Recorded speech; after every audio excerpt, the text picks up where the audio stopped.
Gunnar, það eru óhemju margar breytingar hjá ykkur afturheldingamönnum frá síðustu leiktíð. Hvernig gengur svona að koma þessu saman?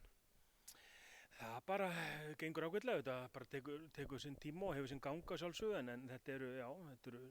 9 leikmenn sem eru farnir og einhverju 4 komnir í staðinn. Þannig og svo á móti erum við þá með marga mjög flotta unga stráka. Við vorum Íslandsmeistari í 3. flokki í vor og margir efnilegir strákar að koma upp og við erum svona með, nýtt lið og svona en enga síður þá erum við með fína blöndu.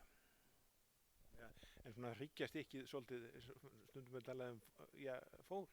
Já, og auðvitað segi, frá því vorum bikarmeistarar eru 4 leikmenn eftir, þannig að það eru mikla breytingar hjá okkur en það er líka bara á sama tíma, þá erum við kannski líka að græða á því að yngreflokkastarfið er búin að vera gott lengi og við erum að koma upp með marga unglingalandsmenn og við viljum líka gefa þeim tækifæri og gera það betri og það er svona partur af þessu líka og senda menn í atvinnumennsku og annað að við erum bara ánægð með það að gera það en að sjálfsögðu er þetta töluvert af breytingum og mun kannski taka smá tíma að byggja upp nýtt lið. Þið hafið verið að spila svolítið af leikjum til þess að koma þessu saman?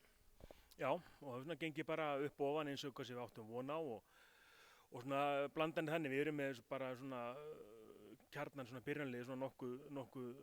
reynslu þar og svo er svona kannski bekkurinn meiri ungu leikmennir og það er svona hlutverki hjá mér að steppa í vetur að búa til þessa breidd og gefa sér strákum ungu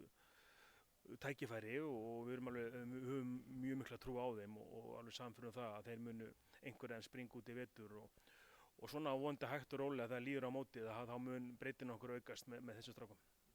Þannig að menn þurfa svona að sýna ákveðna þolinmæði á þessari leið sem þau eru á? Já, þetta er þolinmæðisverk en það er engin bilbug okkur að finna. Við ætlum að vera með í baráttunni og við erum búin að vera að berjast titla 2 síðustu ár og við ætlum að vera áfram með í baráttunni að vera þarna í kringum 2-4. Það er það sem við viljum alltaf og fyrir það munum við berjast og við bara hefum fulla trú á því ef við náum að auka breiddina og fá þess að stráka til að springa út í vetur, þá er alveg klart mál að við getum barist við þessi lið sem eru þarna í kring og deildin verður held í mjög jöfn í vetur og svona mörg lið töluvert betri en í fyrra og önnur með einhverja breytingar, þannig að ég held að þetta verði bara svona þéttur pakki hana. Þannig að já, þú átt von á því að það verði kannski ekkert 1 lið eða 2 sem að skari beinlínis fram úr? Kannski 1-2, ég veit það ekki, en ég held að vera mjög þéttur pakki, kannski svona 3-8 og lítið að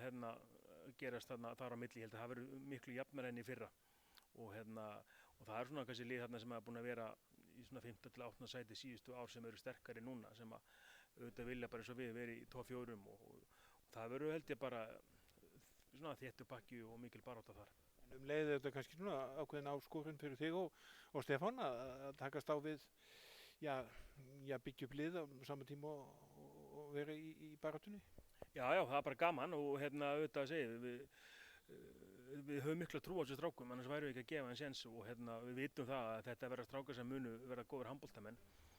Auðvitað bara að vera vonast til að þetta gerist hratt en við þurfum auðvitað að vera aðeins þolinmóðir en við höfum bara fulla trú á því að hægt og rólega vetur munu breytin hjá okkur aukast og við verðum sterkari og sterkari þegar líður á tímabilið.